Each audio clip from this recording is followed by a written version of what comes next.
8 छठे क्रम के पवित्र आत्मा स्तर योद्धाओं की 10 युद्ध आत्माओं को छोटे दायरे में पदोन्नत किया गया है और प्रत्येक द्वारा कॉपी की गई दाव मोहरों की संख्या 10,000 से अधिक है। लिन हुआंग के लिए यह निस्संदेह उत्कृष्ट सहायकों का एक समूह है। हालांकि ताकत के मामले में 10 योद्धा अपने जितने अच्छे नहीं हैं, लेकिन वे कई छोटे दाव क्षेत्र के पावरहाउस का सामना करने के लिए पर्याप्त हैं। लिन हुआंग बाहरी बल वृद्धि की इस लहर के प्रभाव से संतुष्ट थे, लेकिन लिन हुआंग ने फिर भी अपने विकास को नहीं छोड़ा। उन्होंने बार बार अपनी सोच को कई तरीकों से अलग किया और जल्द ही दूसरे तरीके से मजबूत बनने का एक शॉर्टकट ढूंढ लिया। भगवान के अपने राज्य में भगवान की खेती करना और दाव मोहरों की संख्या में वृद्धि करना निश्चित रूप से थोड़े समय में संभव नहीं होगा, लेकिन अगर समय हजारों गुना तेज हो जाता है तो भगवान की खेती करने का समय बहुत छोटा किया जाना चाहिए। 3 वर्षों में समय के त्वरण के 10,000 गुना से कम, यह 30,000 वर्ष है। कई गुरु देवताओं के जन्म को उत्प्रेरित करना कोई बड़ी समस्या नहीं होनी चाहिए। हाओटियन मंदिर समय की प्रवाह दर को बदल सकता है और ईश्वर के राज्य में समय को बाहरी दुनिया के 10,000 गुना तक समायोजित कर सकता है। लिन हुआंग ने महसूस किया कि वह इस बग को पकड़ सकता है और अपने स्वयं के देवताओं के राज्य में मुख्य की खेती को 10,000 बार तेज कर सकता है। उसने पहले भी परमेश्वर के अनगिनत राज्यों को अवशोषित किया था और उनमें से कई में देशी प्राणी थे।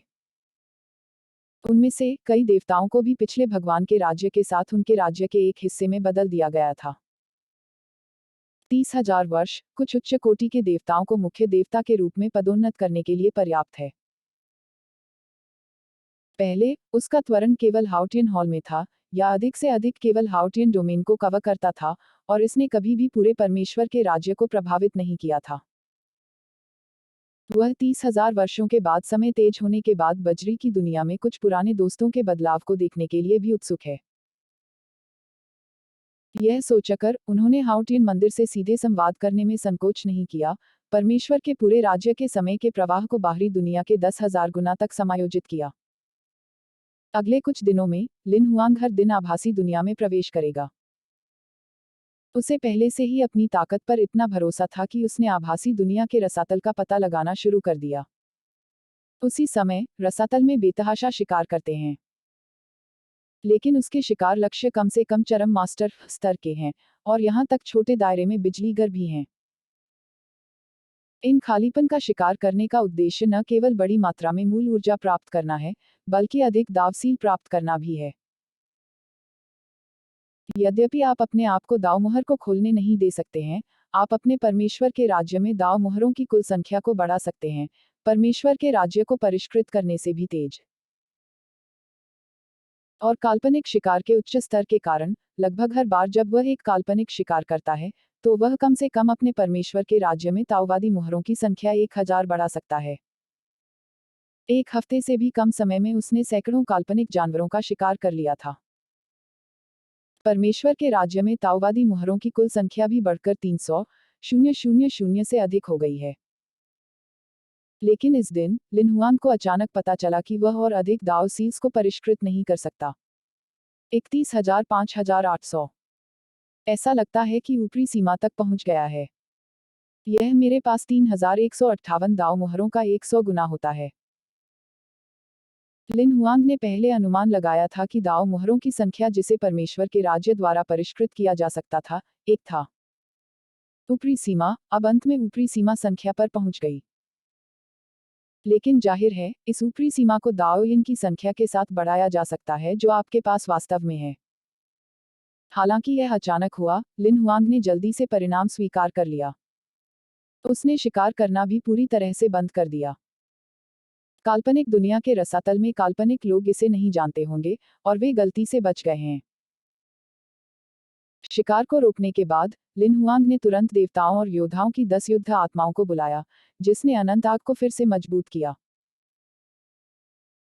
योद्धा की युद्ध आत्मा, जिसने केवल 10,000 से अधिक दाव मोहरों की नकल की थी, उसके शरीर में दाव मोहरों की संख्या लगभग 30,000 तक बढ़ गई। 10 योद्धाओं और युद्ध आत्माओं की ताकत फिर से तेजी से बढ़ी। उसके बाद लिन हुआंग भी पूरी तरह से घर बसा लिया। हर दिन मैं आभासी दुनिया में प्रवेश करता हूँ, मैं केवल एक ही काम करता हूँ कि पेड़ से दूसरी तरफ से पारित मूल ऊर्जा अंशों को परिष्कृत किया जा सके। भौतिक दुनिया में लौटकर उन्होंने अपनी आध्यात्मिक स्थिति को पूरी तरह से अलग कर दिया। ज्यादातर समय वह आंखें बंद करके इधर उधर घूमता रहा। दैवीय विचारों की जड़ें अवतार में बदल गईं, पूरे बड़े संसार में सभी ग्रहों पर भटकती रहीं। इसमें परमेश्वर के राज्य में कुछ ग्रह भी शामिल हैं, जो परमेश्वर के राज्य में हुए परिवर्तनों को देखते हैं। कभी कभी मैं लिनशिन और रॉयल बीस्ट स्वॉट्समैन के अभ्यास पर सलाह देने के लिए समय निकालता। समय बीत गया और लगभग 3 साल बीत चुके हैं। चाकू लीग शाखा सहित आज की चाकू लीग ने 7 सितारा बलों की स्थिति को पूरी तरह से सुरक्षित कर लिया है। न केवल गॉड्स डोमेन के पक्ष में, बल्कि मानव क्षेत्र की ओर से 3 संतों और 7 संप्रदायों ने दाओ लीग के साथ लगभग सहयोग किया। गॉड्स डोमेन में ब्लेड लीग के मुख्यालय में सदस्यों की संख्या 10 मिलियन से अधिक हो गई है। मानव शाखा में सदस्यों की संख्या भी 8 मिलियन से अधिक हो गई। पिछले 3 वर्षों में लिन हुआंग ने कभी कोई शॉट नहीं लगाया। हालांकि चाकू गठबंधन के 1 से ज्यादा नौकरों ने गोली चला दी है। हर बार जब तलवार का नौकर कोई कदम उठाता है, तो यह गर्मागर्म चर्चाओं को जन्म देगा। बड़ी दुनिया न केवल ईश्वर क्षेत्र और मानव क्षेत्र है, बल्कि लगभग सभी अन्य क्षेत्र इसके बारे में जानते हैं। ब्लेड लीग में गॉड दायरे में कम से कम 10 स्वामी हैं। तलवार लीग के रहस्यमय मास्टर लिन हुआंग भी सभी की नज़र में एक अप्रत्याशित अस्तित्व बन गए। लिन हुआंग, जो हमेशा हर जगह अवतरित हुए थे, स्वाभाविक रूप से इन बातों को स्पष्ट रूप से जानते थे। पिछले 3 वर्षों में पूरी दुनिया, बड़ी और छोटी चीजें, शायद ही उसकी आंखों और कानों से छिपी हो। दरअसल पिछले 3 सालों में तियानलुओ की तरफ से जुएलुओ की कोई खबर नहीं आई है। लिन हुआंग स्वयं देहधारी थे और उन्होंने 3 साल तक इसकी जांच की।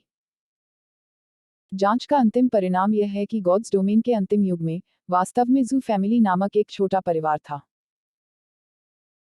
लेकिन लिन हुआंग ने सभी जानकारी के बारे में अफवाह उड़ाई और यह साबित कर दिया कि यह जू परिवार वह जू परिवार नहीं था जिसकी उसे तलाश थी, और उसका जू लुओ से कोई लेना देना नहीं था।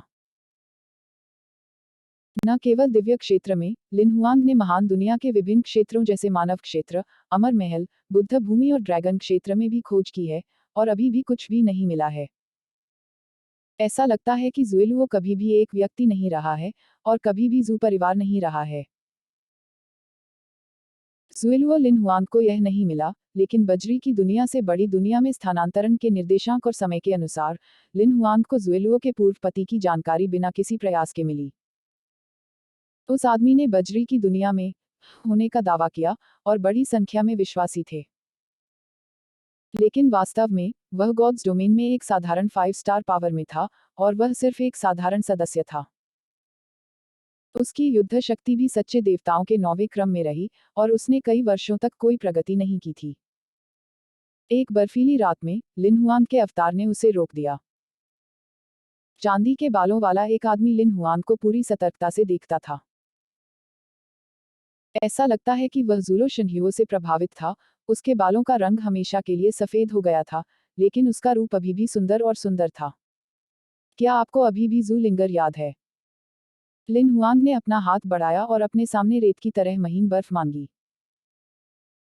उस आदमी का शरीर थोड़ा कांप गया, लेकिन उसने तुरंत इनकार कर दिया, तुमने गलत व्यक्ति को स्वीकार कर लिया है, जू लिंगर मुझे क्या पता है। सच में। लिन हुआंग के होंठ थोड़े उठे हुए थे। इस समय, चांदी के बालों वाले आदमी की आंखें धीरे धीरे खोखली हो गईं। जू लिंगर एक महिला है जिसे मैं बजरी की दुनिया में जानता हूँ। मुझे पता है कि वह एक प्रोटोस है, और जानबूझकर उसके पास पहुंचा, उसके विश्वास को धोखा दिया, और अपनी पवित्र अग्नि प्राप्त की। थोड़ी देर बाद, उसकी निगाह वापस ध्यान पर गई, तुमने मेरे साथ क्या किया? यह सिर्फ आपको अतीत की याद दिलाता है। लिन हुआंग का स्वर शांत था, लेकिन उसका चेहरा पहले से ही ठंडा था। चूंकि मुझे यकीन है कि यह आप ही हैं, तो मैं जुएलुओ को वह सब कुछ लेने में मदद करूंगा जो आप पर उसका बकाया है। जैसे ही लिन हुआंग की आवाज गिरी, चांदी के बालों वाला आदमी पहले से ही अपने घुटनों पर था, और उसके चांदी के बाल नग्न आंखों को दिखाई देने वाली गति से काले होने लगे, लेकिन उसकी जीवन शक्ति धीरे धीरे समाप्त हो रही थी। तू उसके लिए जीवन और पवित्र अग्नि का ऋणी है, और मैं तेरे प्राण और पवित्र आग को भी ले लूंगा। लिन हुआंग ने घुटने टेकने वाली लाश पर नजर भी नहीं डाली, अपनी उंगलियों को एक सफेद पवित्र आग से घुमाते हुए उसे ताओवादी कविता की एक परत के साथ कवर किया। उठो, फिर इसे एक बॉक्स में रखो, और फिर बॉक्स को स्टोरेज स्पेस में डाल दो। उसने फिर से आकाश की ओर देखा, और पूरे आकाश में तैरती हुई महीन बर्फ को देखा, और बुदबुदाया, ज़ुएलुओ, तुम्हारी घृणा, मैं तुम्हारी मदद करूंगा।